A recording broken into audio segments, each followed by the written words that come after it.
ایک واقعہ ہے دو بھائیوں کا، ایک بڑا تھا دوسرا چھوٹا تھا. تو بڑے بھائی کی شادی ہو گئی اور اس کے بچے بھی ہو گئے.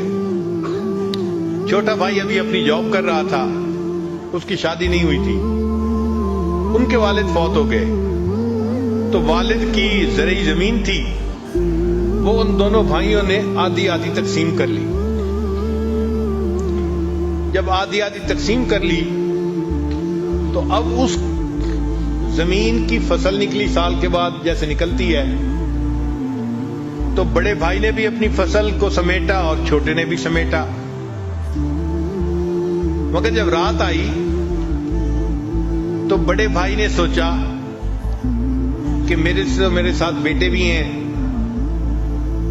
اور وہ بھی ہیلپنگ ہینڈ بن جائیں گے 1 سال 2 سال میں، تو مجھے تو اتنے ضرورت نہیں ہے جتنی کہ میرے چھوٹے بھائی کو ہے. وہ اکیلا ہے بیچارہ، سنگل ہینڈڈ ہے، وہی ارن کرے گا، اسی نے محنت کی.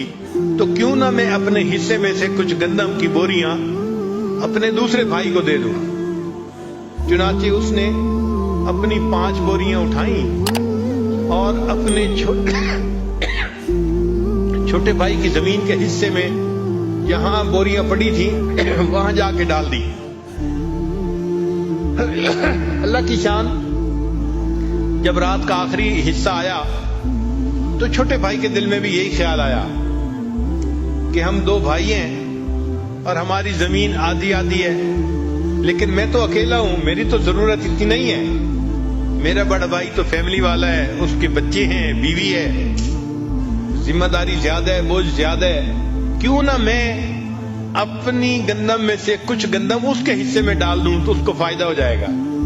چنانچہ اس نے بھی 5 بوریاں اٹھائیں اور بھائی کی بوریوں میں جا کے اس کو رات کو ڈال دیا.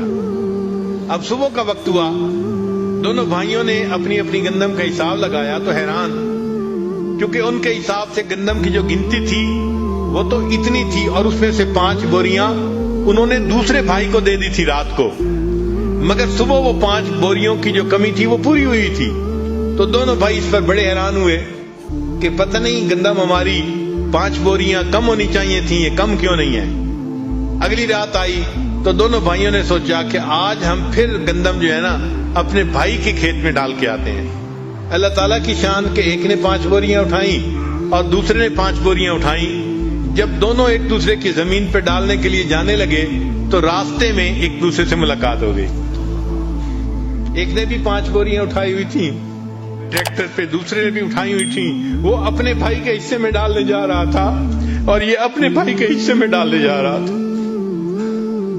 اللہ تعالیٰ ایسی سچی محبتیں ہمیں بھی عطا فرمائے.